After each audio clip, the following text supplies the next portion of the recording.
It'll come into Valanciunas. Back to Ingram for the win. Yes! Oh, from behind! Jones will finish him off. Tim Conley. And what about that block? Zion from the weak side. That'll get him off up on their feet. These playoffs have provided us with many surprises, but one of the biggest and my favorite surprises was seeing a relevant play-in team as the 9th-seeded New Orleans Pelicans pushed the Phoenix Suns to 6 games without their best player. They made an out-of-nowhere mid-season turnaround and had an unprecedented playoff run.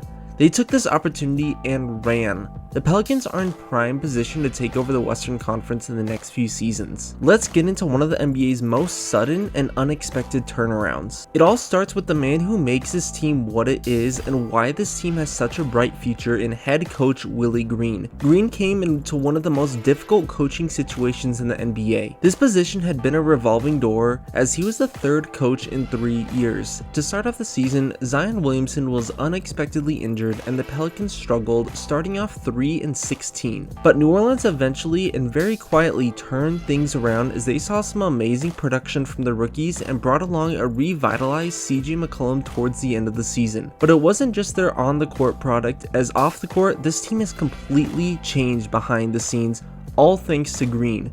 Green quickly oversaw a culture shift in New Orleans from the Stan Van Gundy era, and the city has never once looked back. Green is unanimously supported in the locker room, earning the command of veterans and rookies alike. After the series, rookie Jose Alvarado called him my coach of the year and saying he changed my life. Coach of the year Monty Williams also showed a similar high praise for Willie Green. Green has brought stability to a team that has seen roster turmoil, coach turnover, and a possible relocation.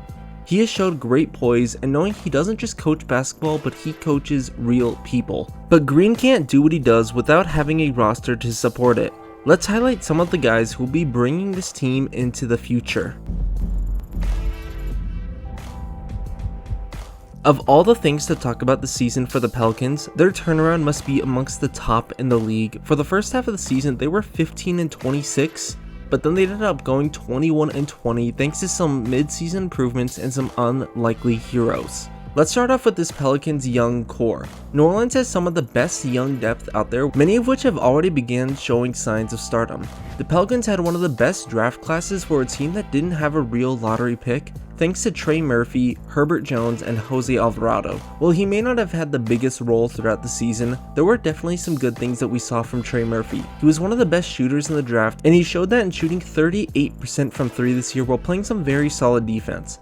I think he has a lot to develop, and I expect next season we will see him have earned a few more minutes, but he has a lot of potential of being that long 3-and-D player that every team needs. Another big winner out of this draft was forward Herbert Jones. Jones was drafted in the 2nd round and came into the league as a 23-year-old rookie.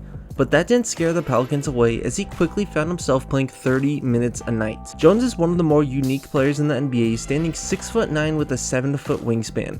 He is one of the best rookie defenders possibly of all time and has shown some flashes of being a gifted passer for his size. He was a defensive juggernaut throughout college, but scouts did question his offensive game and how well that would transition to the NBA. So far, he is shooting 33% from 3 as well as 84% from the line.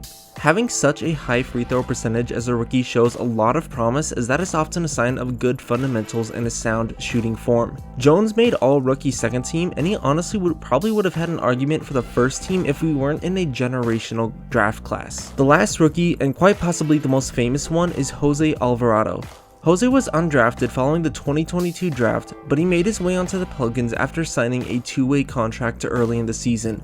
He was far from your ideal college prospect. He too is 23 years old, he struggled to shoot consistently, and he stands less than 6 feet tall.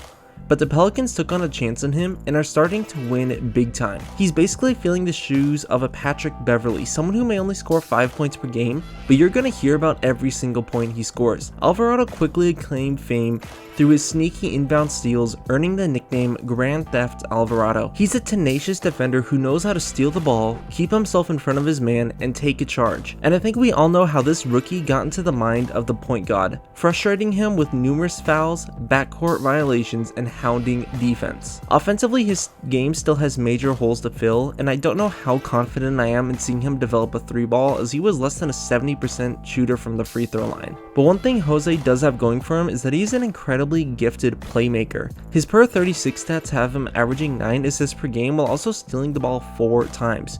He has one of the best assist to turnover ratios in the league, and if he can develop his game from here, we can definitely be seeing him be better than Patrick Beverley, if he isn't already like how he claims. And if you couldn't tell by now, the Pelicans have been opting to go for the more developed, more experienced college players who tend to go later in the draft rather than taking on a chance in a young, raw prospect. And with the impact their rookies have had this season, they are already seeing some huge dividends from that drafting choice. But it's not even just the rookies. The Pelicans have one of the younger rosters in the league, having an average age of 25.6 years old. The other player who I really think deserves some attention is Jackson Hayes. Hayes had a large part in saving the Pelicans season. Around the halfway mark through the season is when Hayes started to get into the rotation more often and see more significant minutes, including stints in the starting lineup. For their first 41 games on the year, Hayes was averaging less than 14 minutes per game with a 10-13 record in games played. After that halfway point, he was averaging 24 minutes per game while going 16-12 in games that he started. He was also starting alongside Jonas Valanciunas, who is one of the better veteran bigs to have in the league. While in the year 2022, I wouldn't picture two typical centers winning as many games as they are and being the reason why this team is turning things around, Hayes was a huge contributor on both ends of the ball. If you've ever seen some of his highlights, you know that Hayes is far more athletic and quicker than someone than his size, and he's certainly gotten away with playing power forward thanks to a huge spike in his 3-point production. Last year, he only shot the 3-ball 14 times, making 6 of them. This year, he jumped his volume without losing any efficiency while going 20 of 57 from 3. While this isn't a huge amount, this is a tangible improvement in his 3-point game, showing down the line he has some serious potential for consistently spreading out the floor. Looking at their guard spots, running one of the guard spots is the 20-year-old Kira Lewis Jr. He came into the league as a COVID rookie and tore his ACL only a third into this season. While some see him as only a trade asset, I still think he has some potential for the Pelicans. He has shown flashes of being a great scorer and a playmaker, but he does need to remain on the court consistently, partially of that being a Van Gundy problem. He also needs to overhaul his efficiency to make his true claim to the league. He's only 20 years old though, which means he's still younger than the rest of their draft class, so I would say he still has time to develop before the Pelicans need to make a decision on him. Besides Lewis Jr. is Devontae Graham. Graham is basically the equivalent of lightning in a bottle. Any night he can erupt and put up some of the best highlights of the year, but he also isn't the most efficient or consistent player, and this year marked a decline in his stats compared to years past. He also saw a steep decline in his minutes throughout the season and into the playoffs. This year he averaged 29 minutes per game, but that dropped down to 10 minutes during the playoffs. While he had some good moments, his play over the season was worse from the year before, and with Lewis Jr., Alvarado, and CJ McCollum, I'm not sure if Graham is going to be a long-term part of their future.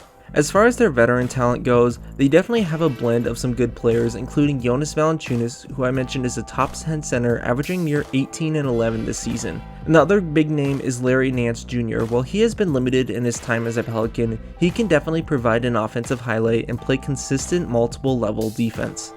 But those guys aren't the reason why the Pelicans made the playoffs. Let's get into the true star power of this team. The Pelicans shocked the league with one of the more surprising trades of the deadline, sending a package that included Josh Hart, Nickeil Alexander-Walker, and a few draft picks for CJ McCollum. McCollum came in and made an immediate difference for the team. He gives them an option for instant offense, being a consistent scoring threat from both the outside and in mid-range. CJ has also been an underrated ball handler for majority of his career and has had a greater chance to do so in New Orleans. In the 26 games he has played as a Pelican, he's having one of the best stretches of his career, averaging 24 points, 6 assists on 58% true shooting percentage. McCollum looks anything but washed, and this trade has been a huge success for the Pelicans. I already liked this trade from the start, but it is starting to look better and better as he came in just in time to help the Pelicans complete their playoff push and compete against Phoenix. His large contract may be an issue in the future, but for the upcoming season, I expect we're still going to see some high-level play out of CJ. The other star to talk about is Brandon Ingram. Ingram has been a borderline star ever since being traded towards the Pelicans, and while this was a down year for him from 3, he has emerged as one of the mid-range kings, being amongst the league's best scorers from that region. But Ingram's all-around play has started to put his name up with the league's best, and I am comfortable putting him in the NBA star conversation. And all of that is compounded as he was one of the best playoff performers, averaging an efficient 27 points, 6 rebounds, 6 assists against the Phoenix Suns. That isn't just star level. Those kind of stats and that ability to raise his game in the playoffs, mind you, this was his first and only playoff series, that is the level of play you see consistent amongst NBA superstars. The Pelicans had an extremely promising second half to their season, and they finished on a high note by pushing the Suns farther than anybody would have expected. New Orleans found a new culture, have brought in new players, all while seeing healthy returns from the most recent draft class. The Pelicans have set themselves up for success not only for the next season, but for the next few years, and that is all without mentioning the most hyped NBA player since LeBron James. Zion Williamson has had an interesting stint in New Orleans to say the least. While there were some talks of him not wanting to remain in a small market, Zion has come out and is willing to sign a max contract with the Pelicans. But there has still been a clear disconnect between Zion and the Pelicans organization, especially over this contract issue and with him being medically cleared to play. The Pelicans have been especially hesitant to offer Zion the max guaranteed contract that he wants. But Zion is really the key for unlocking this franchise and jumping them from a playoff team into a contender. In his full season of play, Zion was historically good, averaging 27 points per game at 20 years old. His play, as you know, is dominated by a high-flying, quick-paced, bruising-in style of basketball, which complements the games of CJ McCollum and Brandon Ingram perfectly.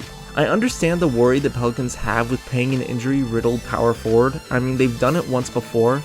But dare I say it, Zion may have a higher ceiling than a prime Anthony Davis. A healthy Zion Williamson is an MVP level player and can legitimately put the Pelicans in the contender conversations only a year from now. It looks like the Pelicans are trying to play hardball, but given how things blew up last time, I am not sure if this is the route that I would want them to approach. Zion does have his own issues holding him back. You could argue that his injuries are a result of his own doing, and I know some people are questioning Zion's work ethic as he's unable to maintain a healthy playing weight, but I still see all-time potential in him. If he can manage to keep healthy and prove to the Pelicans he deserves the max contract, the rest of the league needs to be put on notice. Do I have to mention that this guy is still only 21 years old? This means he was already putting up historic NBA numbers before he could even legally celebrate Mardi Gras. The Pelicans have, in my opinion, a future Coach of the Year winner. They were one of, if not the best drafting teams of the 2022 draft. They have a solid core of players with potential and impactful veterans. They have a big three with a complementary skill set, and headlining them is someone who I think has the potential to be the greatest basketball player of the 2020s. And did I mention that they are likely going to have the LA Lakers draft picked if that falls within the top 10? I have said that teams have a bright future before, but amongst everyone I've seen, they may just have the best in the league. Barring a meltdown, I fully expect that we are going to be seeing a dominant Pelicans team terrorize the Western Conference throughout the 2020s.